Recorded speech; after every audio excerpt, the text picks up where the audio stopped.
시간으로 함께 보내주시면 감사하겠습니다. 마태복음 11장 25절부터 30절 말씀으로 오늘 말씀 듣도록 하겠습니다.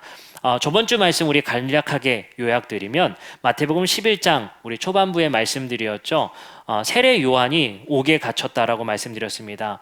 그 이유는 헤롯이 잘못된 일들을 저질렀었죠. 자기 동생의 와이프를 취함으로 인해서 많은 걱정과 어려움 그리고 부정한 일들로 헤롯이 욕을 먹는 시기에 세례 요한이 나서서 그 일에 비판하여서 옥에 갇혀진 상황에서 세례 요한은 예수를 과연 우리가 믿을 만한 자인가, 그가 과연 진짜 메시아인가를 묻기 위해서 그 제자들을 보내서 묻는 장면으로 말씀을 배웠습니다. 그리고 말씀의 중심 주제는 그런 것이었습니다. 세례 요한을 예수님께서는 엘리야와 같은 굉장히 높은 자로 칭하셨지만 작은 자 된 제자들이 오히려 천국에서는 더 높을 것이다 라는 말씀 들었고, 왜 작은 자가 세례 요한보다 더 높을 수 있는지를 우리가 함께 말씀을 통해 배웠습니다. 오늘은 그 후반부의 말씀인 마태복음 11장 25절부터 30절 말씀을 함께 보도록 하겠습니다. 25절 말씀부터 함께 배우도록 하겠습니다. 그때 예수께서 대답하여 이르시되 천지의 주제이신 아버지여,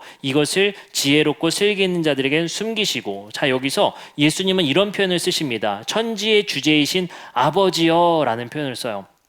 여기서 아버지라는 단어는 사실 유대인들에게는 상당히 부담스러운 명칭입니다. 왜 그러냐면 예수님께서 제자들에게 주기도문을 알려주셨을 때도 하늘에 계신 우리 아버지여 라는 표현을 썼죠. 사실 그 당시의 유대인들에게서는 흔한 표현은 아닙니다. 하나님을 아버지라 감히 부를 수 없고 그 거룩한 이름을 감히 내세울 수 없는 것이 바로 아버지라는 호칭입니다. 하지만 예수님께서는 과감하게 하나님을 친근성 있게 아버지라는 표현을 과감하게 붙이고 있다는 사실입니다. 그 말은 무엇이겠습니까? 예수님은 하나님을 아버지라 부를 수 있는 분임을 스스로 그 자의식을 제자들에게 가르치고 있는 것입니다. 그 이면에는 그 아버지를 잘 아는 이, 그 아버지를 가장 잘 아는 이가 자신임을 나타내기 위해서 하나님이 자신의 아버지임으로 고백하고 있는 것입니다. 여기는 한 가지 중요한 배경이 있습니다. 초대교회 성도들과 유대인들은 상당한 고민이 있었습니다. 그들에게서 고민은 우리의 고민과는 사뭇 다릅니다. 그들의 고민이 무엇이었냐면요, 그래, 우리가 예수님 믿고 기독교인이 되었어. 우린 유대인이 아니라 이제 기독교인이야. 내가 유대인이었지만 이제 예수님을 따르는 기독교인이 되었어. 하지만 한 가지 고민이 있었습니다. 그들은 뼛속 깊이 한 가지 정신이 있었죠. 바로 율법을 지켰던 습관입니다. 여러분들 아시다시피 우리의 습관은 한 번에 고쳐지지 않습니다. 우리의 삶의 습관이 젖어 있는 것을 하루아침에 고칠 수가 없습니다. 그것을 고치기 위해서는 최소 몇 년이라는 시간이 필요할 정도로 그것이 쉽지가 않습니다. 마찬가지였습니다. 당시의 유대인들도 예수님을 믿었지만 그들의 습관처럼 남아있었던 율법을 한 번에 버리기에는 어려운 면이 있었습니다. 그렇기 때문에 그들이 습관처럼 했던 것이 있었죠. 돼지고기는 절대 먹을 수 없어. 이것을 먹어도 되냐, 먹지 말아야 되느냐, 그 고민이 여전히 남아있던 것입니다. 여러분들 평생 돼지고기를 한 번도 먹지 않았던 사람이 이제는 먹어도 돼 라는 자유를 얻었다고 해서 그건 먹을 수 있을까요? 제자들도 고민이었고 많은 유대인들이 그것이 고민이었습니다. 그때 묻는 것입니다. 이걸 먹어도 되는지 안 되는지 그 기준을 어떻게 할 것이냐는 거예요.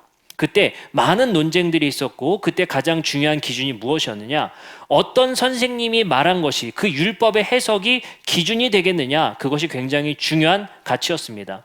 아마도 오늘 말씀을 초대교인들이 읽었을 때 그것의 가장 중요한 기준으로 삼았을 것 같습니다. 어떤 랍비보다도 높은 해석의 권위, 어떤 랍비보다도 높은 선생님은 바로 예수님이다라는 사실입니다. 왜 그럴까요? 예수님은 바로 하나님을 아버지라 부르는 분이기 때문입니다. 그것에 권위를 두고 하나님을 아버지라 부를 수 있는 예수님의 말씀은 곧 하나님의 말씀이며, 하나님을 아버지라 부를 수 있는 예수님만이 하나님을 가장 잘 알 수 있다는 것입니다. 많은 선생님들이 이렇게 말한 겁니다. 안식일은 이렇게 지켜야 돼. 너희들 먹는 건 이렇게 해야 돼. 실제로 제가 말씀드렸죠. 이스라엘에 가보시면 아시겠지만 안식일을 어떤 방식으로 지키느냐, 안식일을 절대 일을 할 수가 없죠. 그래서 예를 들어서 제가 1층에 내려가서 식탁보를 가져와야 돼요. 아니면 수건을 가져와야 돼요. 그러면 수건을 써야겠는데 이걸 드는 순간 일이에요. 그 이제 율법을 어기게 되는 것입니다. 그럼 묻는 거예요, 선생님한테. 우리가 반드시 세수랑 손은 닦아야 되는데 수건을 들어도 됩니까 안 됩니까? 이걸 다 물어야 돼요. 그러면 랍비 선생님이 말하는 거예요. 요 정도 드는 건 괜찮아. 그래서 랍비 선생님이 어떻게 규정해 줬냐면요. 안식일 날 전날 그 수건과 손수건 같은 것은 옷에 다 꼬매 놓습니다. 들면 죄기 때문에. 그래서 다 꼬매 놓고 아예 들지 않도록 하는 겁니다. 그런 일들을 하는 것이죠. 또 예를 들어서 이런 것입니다. 제가 말씀드렸었죠. 이스라엘 가서 제가 유대인들 식당 가서 밥을 먹는데 너무 이게 향신료가 세서 고추장 한번 짰다가 욕을 바가지로 먹었습니다. 그 부정한 음식인데 자신들의 거룩한 그릇에 그 고추장이 웬 말이냐면 그 도대체 무슨 성분이 들어있는지도 모르는데 특히 그게 또 운이 없었던 게 볶은 고추장이었거든요. 돼지고기까지 섞여져 있으니 그들이 화를 내면서 막 저한테 아시아나 항공에서 받은 고추장 그걸 짰다가 얼마나 욕을 먹었는지 몰라요. 근데 그게 되냐 안 되냐의 문제를 랍비한테 다 물어보는 거예요. 이걸 해도 됩니까? 안 됩니까? 물어보는 관습이 있는 것입니다. 왜냐하면 그들은 그것을 어기면 부정해지고 죄인이라 취급되기 때문입니다. 그들에게 있어서는 그것이 굉장히 중요한 가치입니다.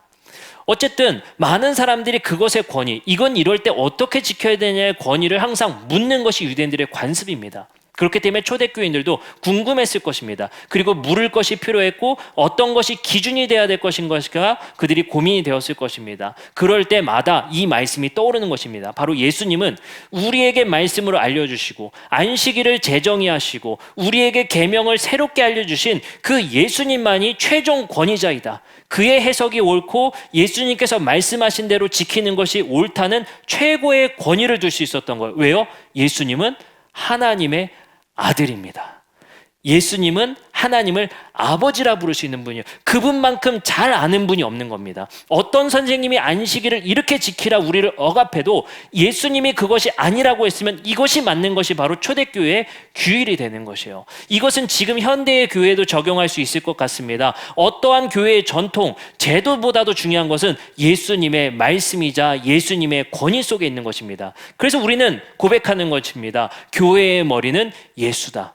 여러분들 교회에 아무리 좋은 전통이 있다 하더라도 아무리 좋은 관행이 있다 하더라도 그것을 폐지할 수 있는 이유는 바로 예수님이 최종 권위자이기 때문입니다.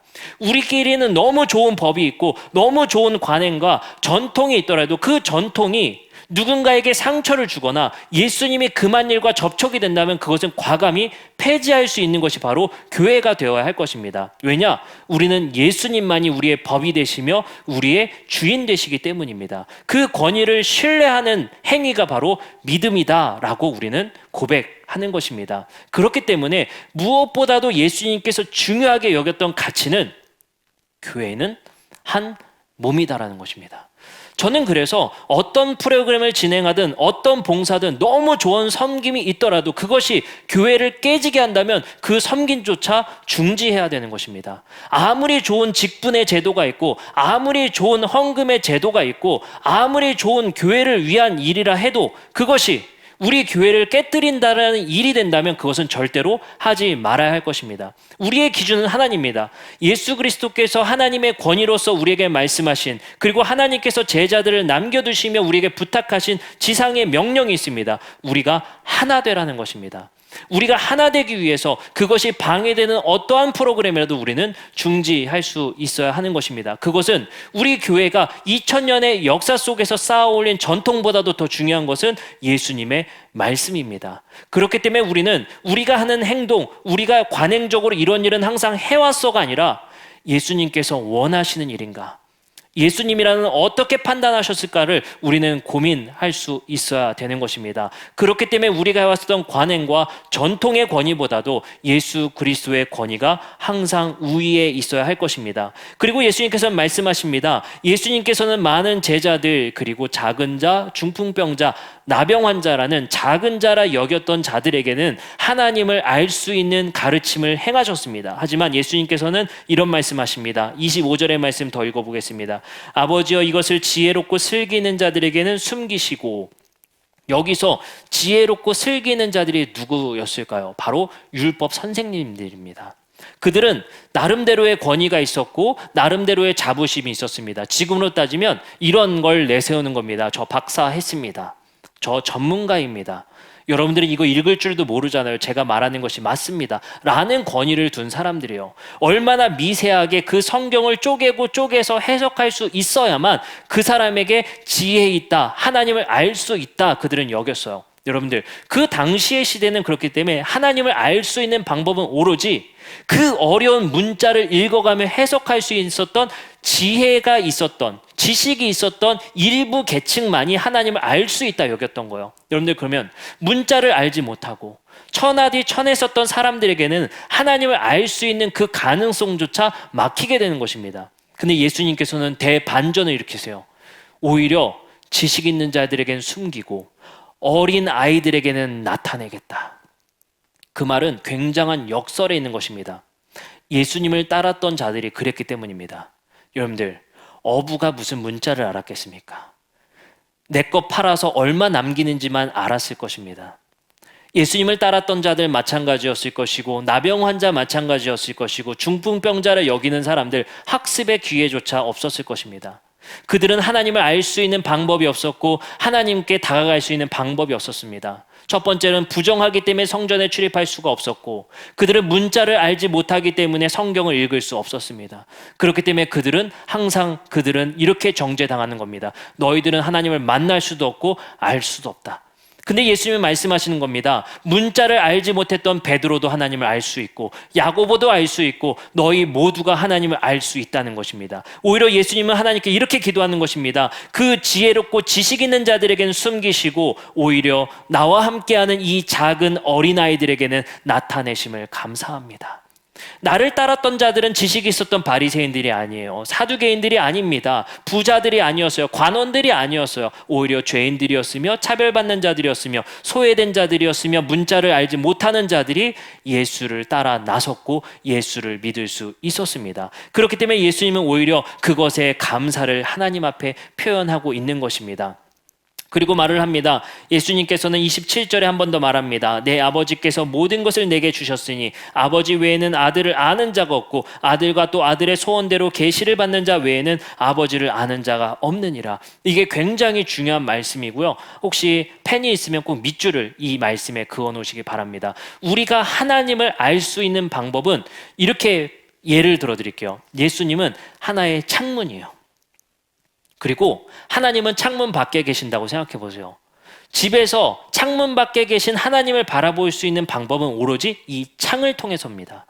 바로 예수님은 자기 자신을 그렇게 표현하는 겁니다. 다시 한번 읽어드릴게요. 내 아버지께서 모든 것을 예수에게 주었으니 아버지 외에는 아들을 아는 자가 없고 아들과 또 아들의 소원대로 계시를 받는 자 외에는 아버지를 알 길이 없다는 거예요. 즉 예수님을 통해서만 하나님을 제대로 알 수 있다는 거예요. 정확하게 알 수 있다는 것입니다. 그 말은 뭐겠습니까? 바리새인 너희들, 사두개인들 너희들, 지식 있다 말하는 너희들 하나님을 잘 알지 못해.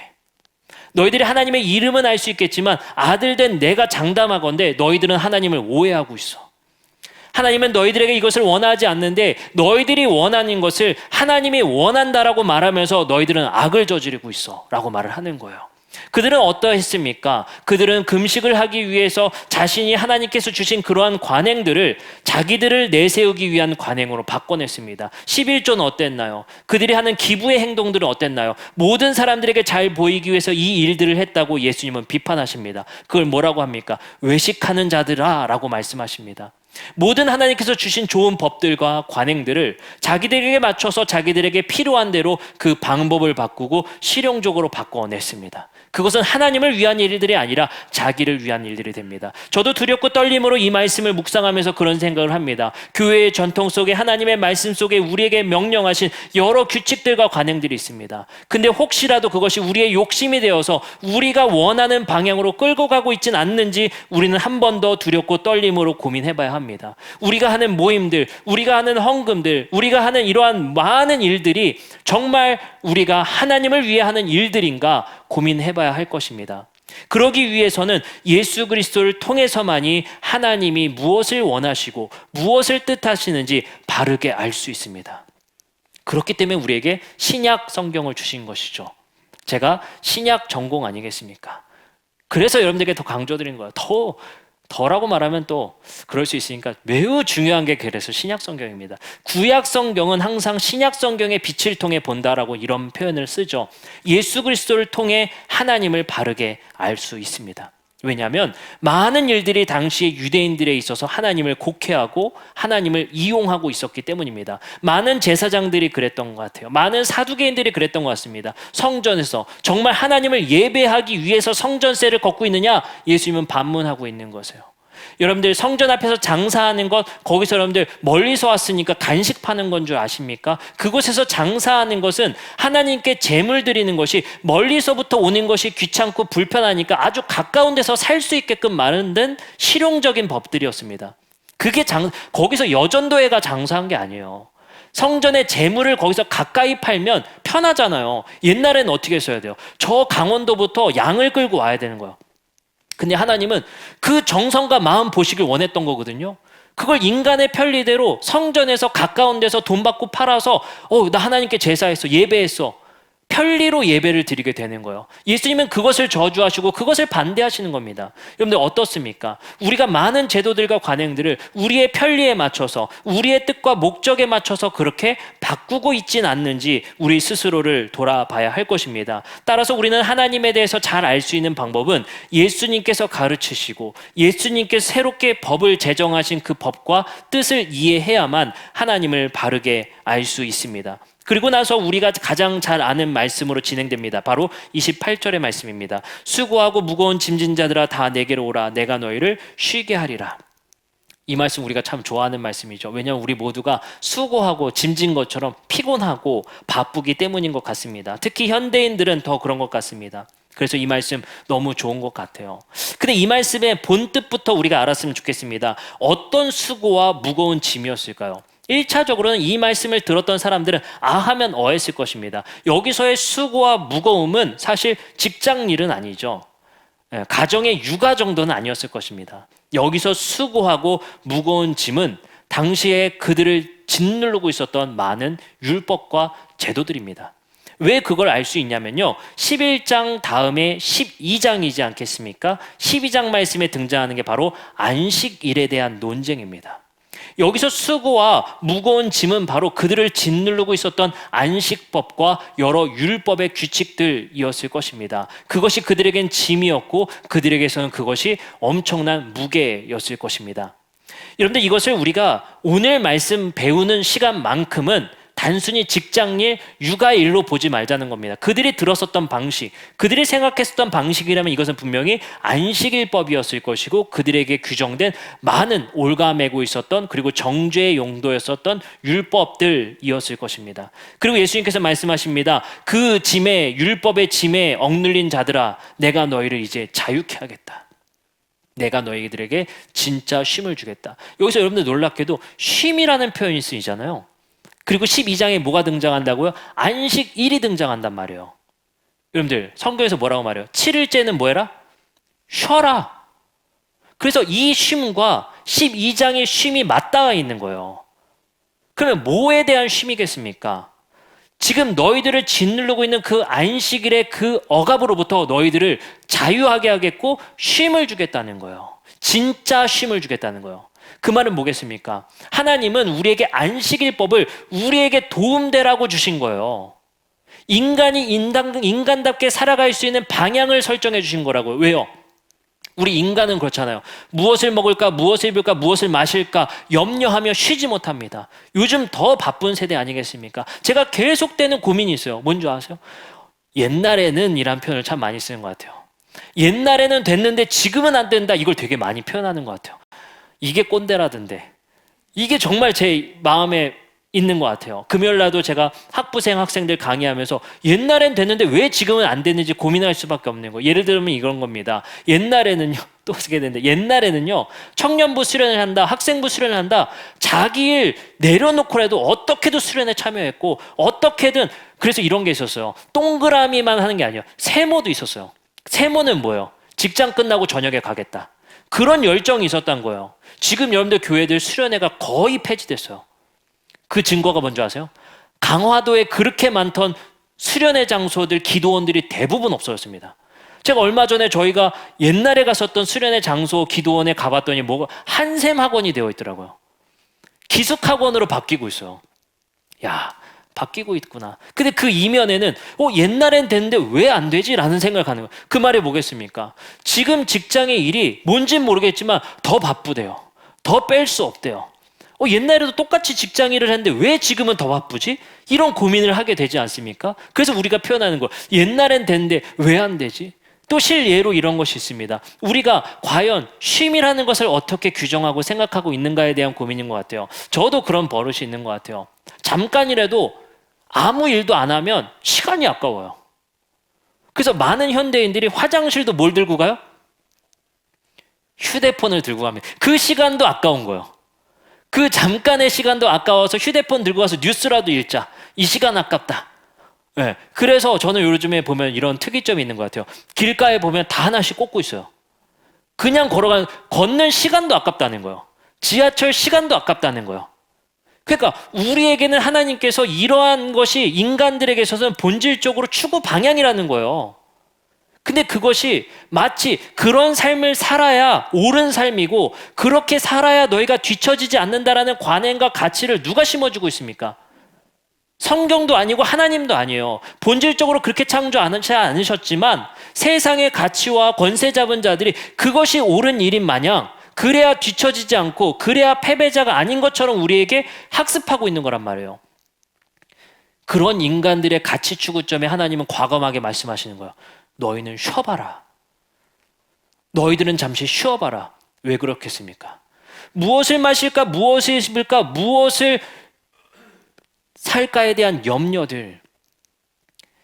그것은 누가 구하는 거다? 하나님을 믿지 않는 이방인들이 구하는 것이다. 주님께서는 규정하고 있어요. 그 바쁨 속에서 나오라는 거예요. 그리고 하나님은 말씀하시는 거예요. 너희들에게 참 쉼을 주겠다. 그것이 안식이래요. 그 쉼을 만들어야만 하나님을 잠시라도 묵상할 수 있고 잠시라도 만들어야만 우리가 하나님을 고백할 수 있는 시간이 잠시라도 있는 거예요. 근데 그 시간이 점점 줄어드는 거예요. 여러분들 골방에서 기도할 시간 점점 줄어들고 아침에 잠깐이라도 퀴트했던 시간들도 점점 줄어들고 우리에겐 쉼이라는 것이 없는 거예요. 근데 하나님은 그걸 규정으로 주셨어요. 하나님을 묵상할 수 있는 시간, 그 공백을 만들어 놓는 그게 바로 인간다움의 삶이기 때문에 그런 거예요. 근데 그것을 유대인들은 어떻게 바꾸어 놨습니까? 그 시간도 짐으로 만들어 둔 거예요. 그 시간도 억압으로 만들어 놓은 것입니다. 그래서 주님께서 말씀하시는 거예요. 너희들에게 쉼으로 준 것은 안식일은 너희들에게 짐도 아니고 무거운 수고도 아니다. 그것은 너희들이 참 자유를 누릴 수 있는 자유의 시간이라고 예수님은 규정하신 거예요. 그때 아마 이 말씀을 들었던 많은 나병 환자, 중풍병자 그리고 여러 일들을 했었던 사람들이 열광했을 거예요. 왜요? 야, 나 안식일 때문에 진짜 고민했는데 너무 이것 때문에 힘들었는데 주님께서 우리에게 자유를 주셨다 라는 마음 들었을 것입니다. 그리고 주님께서 말씀하십니다. 29절입니다. 나는 마음이 온유하고 겸손하니 나의 멍에를 메고 내게 배우라. 그리하면 너희가 마음이 쉼을 얻으리라. 이는 내 멍에는 쉽고 내 짐은 가벼움이라 하시니라. 예수님께서 새로운 멍에와 새로운 짐을 주십니다. 그런데 여기서 중요하게 살펴보셔야 될 게 있어요. 뭐냐면 짐을 완전히 내려놓는 거 아니에요. 새로운 짐을 주시고 새로운 멍에를 주신다. 그 말이 뭐겠습니까? 안식일 폐지. 그 법은 불필요해가 아니에요. 그것을 너희들에게 원래 하나님께서 주신 목적으로 바꿔줄게. 그러면 그것이 기쁨이 될 거야. 우리가 여기서 굉장히 고민해야 될 것이 있는 거예요. 왜 우리는 주일의 예배와 우리의 모임과 교제와 봉사와 헌신이 짐이 되었는가? 우리는 그것이 왜 수고가 되었고 무거운 멍에가 되었는가? 왜 우리에게는 어느 순간 교회의 봉사가 기쁨이 아니라 멍에가 되었고 수고가 되었고 기피가 되었는가? 우리는 고민해봐야 될 것입니다. 주님께서는 그것을 바꾸어 놓으셔서 우리에게 도움되는 것이 무엇인지를 하나님께서 주신 법이 우리에게 어떤 가치인가를 새롭게 정의해 주시고 바르게 알려주신 분이에요. 예수님께서 말씀하시죠. 안식일에 규정을 새롭게 말씀하십니다. 안식일보다 생명이 귀하다. 우리가 기억해야 될 것입니다. 어떤 종교적 행위보다, 어떤 종교적 관행보다 귀한 것은 주님이 말씀하신 그 가치가 우선됩니다. 우리가 그 가치대로 주님의 법을 지킬 때 자유가 되는 것이며 그것은 쉬운 멍해가 될 것입니다. 우리가 기억하셨으면 좋겠습니다. 우리가 예배하는 것, 우리가 현대 교회에서 하는 관행들, 관습들, 그것이 우리에게 짐이 된다면 바꿔내야 합니다. 주님께서 우리에게 말씀하시는 것은 그 무엇의 관행보다도 더 앞서야 되는 것은 생명이며 너희가 하나됨이 너희들에게 귀한 것이다 라고 말씀하시는 겁니다. 여러분들, 우선순위를 세웠으면 좋겠습니다. 하나님이 원하시는 뜻이 무엇인가? 하나님은 하나님의 뜻을 우리에게 예수님을 통해 재정의하셨습니다. 오늘 우리가 모이고 봉사하고 섬기고 나눔을 하고 여러 프로그램을 할 때 그것의 목적과 의미와 우리의 동기가 어디에 있는지 재점검해 봤으면 좋겠습니다. 우리가 하나부터 열까지 새롭게 하나하나를 재점검함을 통해서 우리에게 모든 봉사와 헌신과 수고가 짐이 되지 않고 자유와 기쁨이 되었으면 좋겠습니다. 자발적 마음으로 이루어지는 일들이 되었으면 좋겠습니다. 그래서 제가 계속 조심하는 게 강제성을 계속 없애려고 하는 거예요. 예수님께서 말씀하신 법은 새로운 법이거든요. 어떤 차이가 있는 줄 아세요? 예레미야서 31장 31절에는 이렇게 말씀하십니다. 옛사람들에게 준 것은 돌판에 새긴 법이지만 너희들에게 주는 새로운 언약의 법은 마음에 새긴 것이다. 어떤 차이가 있는 거 아세요? 자발성이에요. 교회는 그 기회를 계속 주어야 합니다. 우리가 자발적 헌신을 할 수 있는 기회를. 그래서 교회가 가장 우선시돼야 되는 덕목은 기다림입니다. 그가 헌신할 수 있는 시간이, 마음이 동할 때까지 기다려주는 것. 그것이 교회의 중요한 덕목인 것 같습니다. 그렇기 때문에 교회는 빠르게 움직일 수가 없어요. 빠르게 일 처리하는 것이 덕목이 아닙니다. 늦은 사람도 그가 할 수 있는 시간이 이루어질 때까지 기다려주는 것이 교회의 덕인 것 같습니다. 여러분들, 저도 마음의 욕심은 있어요. 이 성도님이 이것 좀 했으면 좋겠는데, 이 성도님이 이것 좀 빨리 했으면 좋겠는데, 권면은 하겠죠. 그러나 기다려줌이 더 중요한 것 같습니다. 우리의 마음이 동기부여돼서 하고 싶은 마음이 있어서 자원하는 마음이 될 때, 제가 여러분들에게 계속 강조하는 것이 그것입니다. 여러분들에게 받을 복을 제가 절대 뺏을 수 없다. 여러분들, 레위기법의 가장 중요한 복의 가치는요, 자발성에 있어요. 여러분들의 마음이 동하셔야 됩니다. 저는 기도할 뿐이에요. 성령님께서 여러분들의 마음을 동해 주시기를.